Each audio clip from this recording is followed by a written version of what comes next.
पैसा, धन, मनी, एक ऐसी चीज जो आज तक किसी की नहीं हुई, पर भिखारी से लेकर बिलियनर तक हर कोई इसे पाना चाहता है। ये सिर्फ एक कागज का टुकड़ा नहीं, ये एक नशा है जिसने हम शिकारियों को लोहारों, सौदागरों और बादशाहों में बदल दिया। ये पैसा ही तो था जिसने जंगलों में रहने वाले इंसानों को इन बादलों को छूती इमारतों में रहने पर मजबूर कर दिया। पर पैसे में इतनी ताकत आई कहां से? ये कैसे बना, कब बना, क्यों बना, और आखिर ये पैसा है क्या?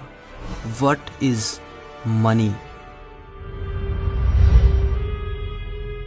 पैसा एक ऐसा कागज का टुकड़ा जिसकी खुद में कोई कीमत नहीं, बस ये हमें दूसरी चीजों की कीमत बताता है।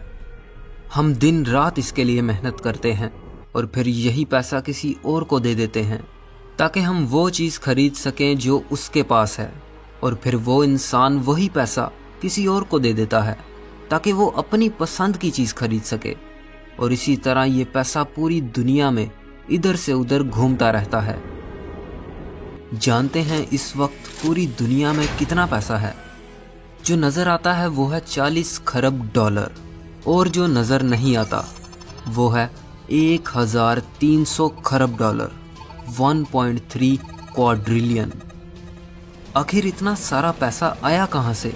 इसे किसने बनाया? तो आइए मेरे साथ चलते हैं एक ऐसे सफर पर जिसमें हम जानेंगे पैसे की ऐसी कहानी जो सच में आपको हैरान कर देने वाली है। हम जानेंगे वो सब कुछ जो आज से पहले आपने कभी सोचा भी नहीं था। पत्थरों और सोने चांदी के सिक्कों से लेकर ऐसे पैसे तक जो नजर ही नहीं आता। आखिर कैसे ये एक ऐसी जुबान बन गया जिसे दुनिया का हर इंसान समझता है? आखिर कैसे इस बेजान सी चीज ने हमें अपना गुलाम बना लिया?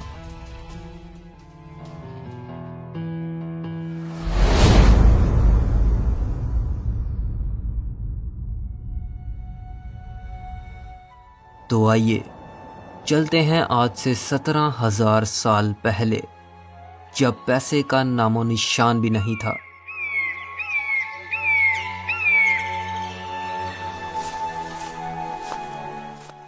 $15,000 BC।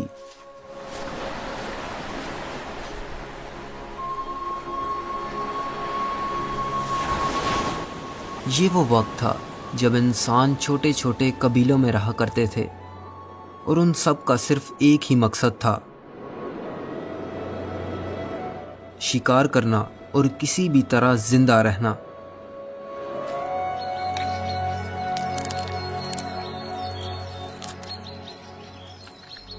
पर शिकार एक ऐसी चीज है जो हर रोज नहीं मिलता, पर भूख तो हर रोज लगती है। ये भूख ही थी जिसने एक कबीले को दूसरे कबीले से कोई चीज लेने और देने पर मजबूर कर दिया। तुम हमें ताजा गोश्त दो और हम तुम्हें अपने हथियार देंगे।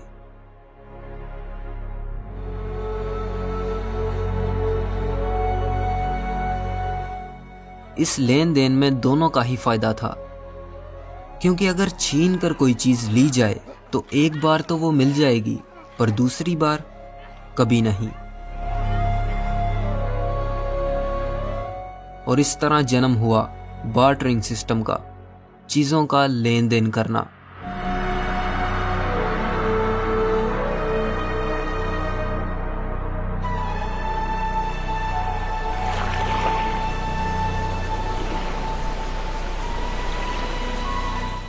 कहा जाता है कि बार्टरिंग सिस्टम की शुरुआत कहीं ना कहीं मेसोपोटामियन ट्राइब्स ने की थी।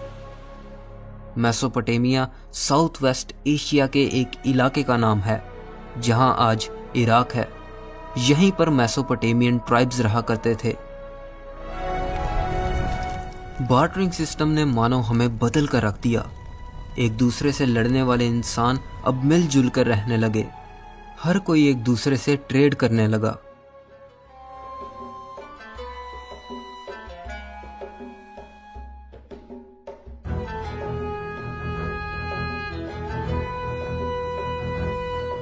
और हजारों साल बाद जब लोगों की आबादी बढ़ती गई और वो शिकार के अलावा खेती बाड़ी भी करने लगे, तो बार्टर सिस्टम की कमियां सामने आने लगीं।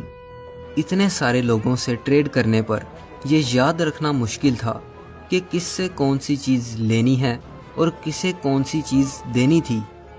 ये याद रखने के लिए हमने क्ले के छोटे छोटे टुकड़ों पर लिखना शुरू कर दिया, जिससे शुरुआत हुई अकाउंटिंग की। हमने चीज़ों का हिसाब किताब रखना शुरू कर दिया। पर बार्टर सिस्टम की परेशानियां तो मानो ख़त्म ही नहीं हो रही थी। सबसे बड़ा मसला ये था कि ट्रेड करने के लिए दोनों का रजामंद होना ज़रूरी था। तुम्हें तो वो चीज़ चाहिए जो मेरे पास है, पर मुझे वो चीज़ नहीं चाहिए जो तुम्हारे पास है। इससे ट्रेड नहीं हो पाती थी। बार्टर सिस्टम के ज़रिए ट्रेड करना बहुत मुश्किल हो गया था और हमें अब कोई ऐसी चीज़ चाहिए थी जो सबको चाहिए हो। और इस तरह शुरुआत हुई पैसे की। ये वो पैसा नहीं जो आप समझ रहे हैं, ये थी कमोडिटी मनी। हमने उस हर चीज़ को पैसा बना लिया जो नायाब थी, जिसे हम खुद भी इस्तेमाल कर सकते थे और हर कोई उसके ज़रिए ट्रेड करने पर राज़ी था। जैसे गायें, भैंस, बकरी, कुल्हाड़ी, चाकू, छुरी, तीर, तलवार, जानवरों की खाल, टोबैको, सॉल्ट, मोर के पंख, well teeth, alcohol, Kauri shells और यहाँ तक के इंसानों को। जी हाँ, उस वक्त गुलामों को पैसे के तौर पर इस्तेमाल करना तो आम बात थी। और यैप आइलैंड पर तो लोग बड़े बड़े डोनट जैसे पत्थर इस्तेमाल किया करते थे, जिनका वजन 5 टन तक होता था। इन्हें राइस स्टोन्स कहा जाता है। इसे एक बार जहां रख दिया, ये वहीं पड़ा रहता था। वो बस ये याद रखते थे कि ये किसका है। कमोडिटी मनी ने हमारी ज़िंदगी आसान कर दी थी, पर इसकी एक बहुत बड़ी प्रॉब्लम थी। इस बात का पता करना बहुत मुश्किल था कि मेरे पास जो चीज़ है उसकी कीमत क्या है। हर कमोडिटी मनी अपनी अलग कीमत रखती थी और अब हमें कोई ऐसी चीज़ चाहिए थी जिसकी एक खास कीमत हो और वो ज़्यादा देर तक रह सके, क्योंकि जानवर और अल्कोहल जैसी चीज़ें वक्त के साथ ख़राब हो जाती हैं।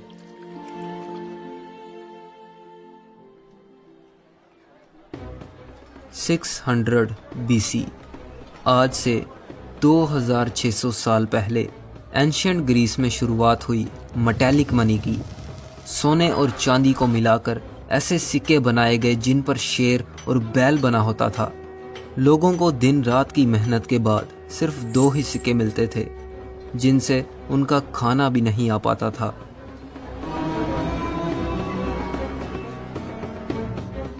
गौर से देखिए इसे। यह है दुनिया का सबसे पहला सिक्का, द लाइडियन स्टेटर। कहा जाता है कि सिक्कों की शुरुआत 1000 BC में सबसे पहले चाइनीज ने की थी, जो पित्तल और तांबे के सिक्के बनाया करते थे। पर लाइडियन स्टेटर की तरह उन्हें इस्तेमाल करना लाजिम नहीं था। लाइडियन स्टेटर के बाद तो मानो सिक्कों की बारिश होने लगी। हर सल्तनत के बादशाह ने अपने नाम के सिक्के बनाना शुरू कर दिए और हर कोई अब सिक्के इस्तेमाल करने लगा, क्योंकि इनके ज़रिए ट्रेड करना बहुत आसान हो गया था। पर एक तरह से देखा जाए तो मेटल मनी भी तो कमोडिटी मनी ही थी। सिक्के अगर कम हों तो पता नहीं चलता, पर अगर ये ज़्यादा हों तो इनकी सबसे बड़ी कमी सामने आने लगती है। 700 BC ये वो वक्त था जब ओवरसीज ट्रेडिंग ज़ोरों शोर से चल रही थी और ये सारा ट्रेड होता था सिक्कों में। पर सिक्के जितने ज़्यादा उतना ही ज़्यादा उनका वज़न, और वज़न ज़्यादा होने की वजह से वो समंदरी जहाज़ में जगह भी ज़्यादा लेते थे और उन्हें ट्रांसपोर्ट करने में बहुत वक्त लगता था, जिसकी वजह से सिक्कों का चोरी होने का खतरा बहुत बढ़ जाता था। और तो और सिक्कों को गिना तो जा सकता था, पर इतने ज़्यादा सिक्के भला कौन गिने। हमें अब कोई ऐसी चीज़ चाहिए थी जो हल्की हो, जिसे आसानी से शिफ्ट, स्टोर और काउंट किया जा सके। एक बहुत मशहूर कहावत है, everybody likes progress but nobody likes change. हर कोई तरक्की तो करना चाहता है, पर कोई बदलना नहीं चाहता। और यही हुआ पेपर मनी के साथ।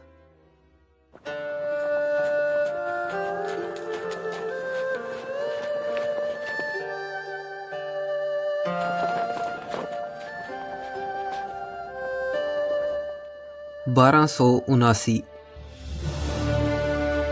मंगोलियन चाइना का शहंशाह और जंगीज खान का पोता कुबला खान, जिसने बार्क ट्री यानी कि छाल के दरख्त से दुनिया की पहली पेपर मनी को बनाया। पर जैसा मैंने कहा, लोग बदलाव पसंद नहीं करते, और वो करें भी क्यों। कुबला खान उन लोगों को उनके कीमती चमकते हीरों के बदले बस एक कागज का टुकड़ा दे देता था।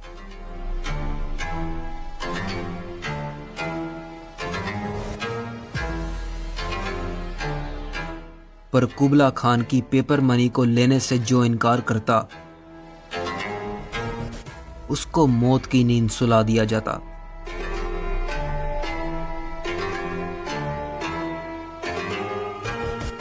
दरअसल ये थी तो पेपर मनी, पर इसे कहते हैं IOU।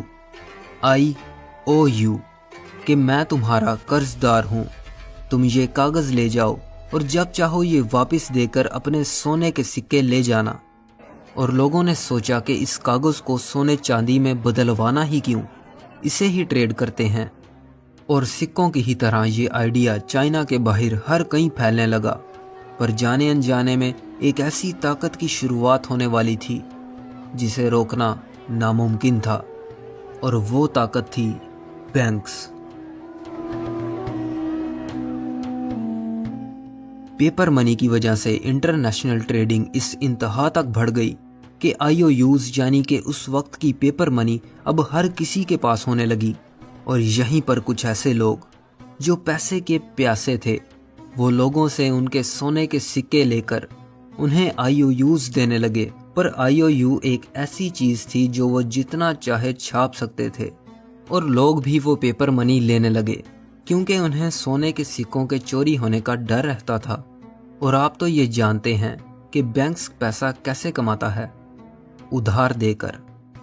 और अब वो मिनी बैंक उन लोगों को IOUs उधार देने लगा, जिसकी वजह से शहर में पेपर मनी बहुत ज्यादा हो गई।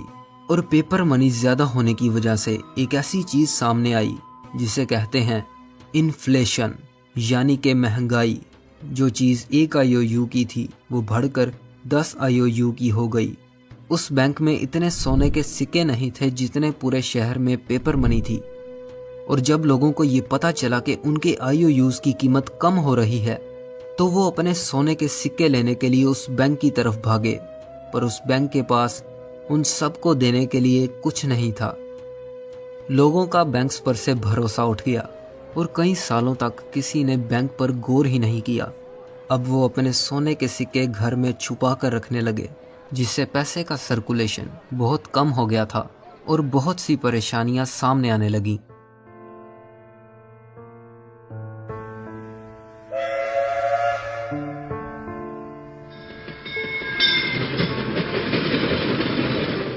सन 1816 में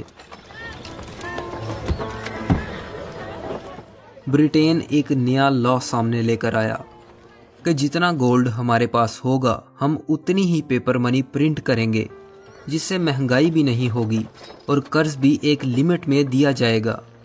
इसे कहते हैं पेपर मनी को गोल्ड स्टैंडर्ड के मुताबिक करना। और देखते ही देखते सारी कंट्रीज अपनी पेपर मनी को गोल्ड स्टैंडर्ड के मुताबिक करने लगी। और फाइनली 1900 में यूनाइटेड स्टेट्स ने गोल्ड स्टैंडर्ड को अपना लिया। इस बात से तो इनकार नहीं किया जा सकता कि पैसा जिस दिन बना था, ये अपने साथ एक ऐसी चीज लेकर आया जिससे बचना नामुमकिन है। और वो चीज है पैसे की भूख। पैसा जितना हो कम लगता है। अगर आपके पास 100 करोड़ हो तो आप क्यों नहीं चाहेंगे कि मेरे पास 1000 करोड़ होने चाहिए। पैसा जितना मर्जी हो, इंसान यही गुनगुनाता रहता है कि बस थोड़ा और, बस थोड़ा और, बस थोड़ा सा और इस थोड़े से चक्कर में पेपर मनी फिर से एक ऐसा मोड़ लेने वाली थी जिसके बाद इसे रोकना नामुमकिन था। मुल्क में पैसा ज्यादा हो तो होती है इन्फ्लेशन, महंगाई, जो खतरनाक है। पर पैसा कम हो तो होती है डिफ्लेशन, जो उससे भी ज्यादा खतरनाक है। 1930s यूएस में ग्रेट डिप्रेशन चल रहा था डिफ्लेशन की वजह से। क्योंकि चीज़ों की कीमत कम थी और कंपनीज इतना पैसा नहीं कमा रही थी कि वो अपने एम्प्लॉयज को सैलरी दे सकें, जिससे इकोनॉमी क्रैश करने लगी। लोगों के पास ना ही पैसा था और ना ही जॉब्स। और इसी का हल निकालते हुए 1933 में प्रेसिडेंट फ्रैंकलिन डी रोजवेल्ट ने डॉलर और गोल्ड का रिश्ता खत्म कर दिया। बस जो थी वो थी पेपर मनी। और अब बैंक्स के पास वो ताकत वापस आ गई थी जिसका फायदा उठाना उन्हें अच्छी तरह आता था, और वो ताकत थी नोट छापना। और ज्यादा पैसा होने से क्या होता है ये तो आप जानते ही हैं, इन्फ्लेशन। और इस पर कंट्रोल करने के लिए अमेरिका ने सेंट्रल बैंक फेड को बनाया, जो ये रेगुलेट करता है कि मुल्क में ना पैसा ज्यादा हो और ना ही कम। पर वो डॉलर जो आप गोल्ड में कन्वर्ट करवा सकते थे, जो आपके लिए एक IOU था, और अब वो रह गया था सिर्फ एक कागज का टुकड़ा, जो है बस यही है। It's just a worthless piece of paper. इसकी खुद में कोई वैल्यू नहीं, और अब ये बन गई फिएट मनी। आपको लगता है सिर्फ डॉलर ही फिएट मनी है? नहीं, पूरी दुनिया में जितनी भी करेंसी है, चाहे वो पाकिस्तानी हो या इंडियन, सब की सब फिएट मनी है। All these pieces of paper are not backed by gold or any physical commodity. अगर ये कागज का टुकड़ा कुछ नहीं है तो हम इससे सब कुछ कैसे खरीदते हैं? क्योंकि हमें बस ये यकीन है कि इसके बदले हमें कुछ मिलेगा। आपके बैंक्स, वॉलेट्स, लॉकर्स में जो पड़ा है वो सिर्फ भरोसा है, पैसा नहीं, जिसकी वैल्यू दिन ब दिन कम होती जा रही है इन्फ्लेशन की वजह से। पेपर मनी ने हमारी बहुत सी मुश्किलों को आसान कर दिया था। इसे आसानी से गिन सकते थे, संभाल सकते थे और कहीं भी ले जा सकते थे। पर एक ऐसी चीज जिसकी इस तेजी से बदलती दुनिया को बहुत जरूरत थी, वो चीज थी स्पीड। पेपर मनी को आसानी से ले जाया तो जा सकता है, पर उसमें भी तो वक्त लगता है। अब हमें कोई ऐसी चीज चाहिए थी जिससे हम पैसे को कुछ नैनो सेकंड्स में दूसरे को ट्रांसफर कर सकें। और 1980s में लॉन्च हुई ई-मनी, डिजिटल मनी। लाखों करोड़ों की ट्रांजैक्शन सिर्फ कुछ सेकंड में, ना चोरी होने का डर, ना ही गिनने की जरूरत। और तो और बैंक्स को अब कुछ प्रिंट भी नहीं करना पड़ेगा, बस कंप्यूटर पर कुछ नंबर टाइप किए और पैसा बन गया। सच तो ये है कि इस स्पीड की दुनिया में हम डिजिटल मनी के बगैर रह ही नहीं सकते। हम घर बैठे बैठे सिर्फ एक क्लिक पर हर चीज खरीद सकते हैं। डिजिटल मनी दुनिया के एक कोने से दूसरे कोने तक एक सेकंड से भी कम वक्त में पहुंच जाती है। पर डिजिटल मनी की भी एक बहुत बड़ी कमी है, हैकिंग। इसे हैक करना मुश्किल तो है मगर नामुमकिन नहीं। और इसी चीज से कोसों दूर 2009 में लॉन्च हुआ एक ऐसा पैसा जिसे हैक करना इम्पॉसिबल है। मैं बात कर रहा हूँ क्रिप्टो करेंसी की, बिटकॉइन। नाम तो सुना होगा। Credit cards, cheques, online payments, ये सब गवर्नमेंट के रूल्स एंड रेगुलेशंस के मुताबिक होता है। पर बिटकॉइन एक ऐसा पैसा है जिसका गवर्नमेंट से कोई ताल्लुक नहीं, और ना ही ये किसी फिएट मनी यानी पेपर मनी से जुड़ा है। जो है वो बस कुछ नंबर्स। हम तो इसे बनाने वाले का सिर्फ नाम ही जानते हैं, सतोशी नाकामोटो, और कुछ नहीं। इस पर कोई भी गवर्नमेंट रूल्स ना अप्लाई होने की वजह से इसे इलीगल ट्रांजैक्शंस में आसानी से यूज़ किया जा सकता है। जितनी ज़्यादा इलीगल ट्रांजैक्शंस उतना ही ज़्यादा क्राइम, और जितना ज़्यादा क्राइम उतना ही ज़्यादा एक कंट्री को नुकसान।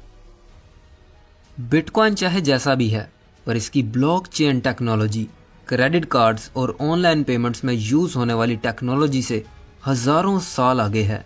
इसे हैक करना इम्पॉसिबल है। सिर्फ एक बिटकॉइन को हैक करने में शायद 1 अरब साल लग जाएंगे, या फिर उससे भी ज़्यादा।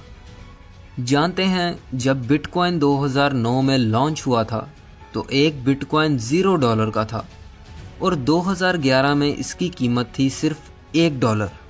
और आज 2021 में एक बिटकॉइन की कीमत है $60,000। पाकिस्तानी 1 करोड़ 5 लाख, और इंडियन 45 लाख रुपए। अब ये एक स्कैम है या फिर सच में कोई अमीर होने का तरीका, ये तो वक्त के साथ ही पता चलेगा। पर एक बार पीछे मुड़कर देखिए इस दुनिया को। इस दुनिया ने थोड़े से वक्त में कितनी तरक्की कर ली है। सिर्फ कुछ हजारों सालों में हम सोने चांदी के सिक्कों से ऐसे पैसे पर आ गए जो नजर ही नहीं आता। हमने इस पैसे को अपने फायदे के लिए बनाया था, पर शायद हमें इसका नुकसान हो रहा है। आप पूरा महीना सुबह से लेकर शाम तक कहीं काम करते हैं और महीने के आखिर में आपको क्या मिलता है? सिर्फ कुछ कागज के टुकड़े या स्क्रीन पर नजर आने वाले कुछ नंबर्स। आपको ये समझना होगा, दुनिया पैसे पर नहीं, भरोसे पर चलती है। हमें जो नजर आता है वो और कुछ नहीं, सिर्फ नजर का धोखा है। अब ये सवाल उठता है कि हम करें भी तो क्या करें? Money is the part of our life. आपको सबसे पहले असली पैसे को पहचानना होगा, और असली पैसे को पहचानने का सिर्फ एक ही तरीका है। वो चीज जिसकी कीमत वक्त के साथ बढ़े घटे नहीं, वो असली पैसा है। पेपर मनी की कीमत हर साल महंगाई की वजह से कम हो जाती है, और सच कहा जाए तो ये सिलसिला कभी नहीं रुकने वाला। पर आप इस चीज से बच सकते हैं असली पैसे में इन्वेस्ट कर कर, जिसकी खुद में कोई वैल्यू हो। जानते हैं, इस दुनिया में जितना भी पैसा है, अगर सारा का सारा हर इंसान में बराबर बांट दिया जाए तो वो पैसा वहीं वापस पहुंच जाएगा जहां से वो आया था। पर क्यों? क्योंकि इस दुनिया में जितने भी अमीर लोग हैं वो पैसे को समझते हैं, उसे जानते हैं। वो पैसे के लिए काम नहीं करते, बल्कि पैसा उनके लिए काम करता है। और जिस दिन आप इसे समझ गए तो आपकी जिंदगी हमेशा के लिए बदल जाएगी। पर यह सब करने से पहले आपको खुद को फाइनेंशियली एजुकेट करना होगा। जो वक्त आप हुकूमत और महंगाई को गालियां देने में ज़ाया करते हैं, वही वक्त आप अपनी फाइनेंशियल एजुकेशन पर लगाएं। क्योंकि कुछ नहीं बदलने वाला, आपको खुद को बदलना होगा। The more you learn, the more you earn.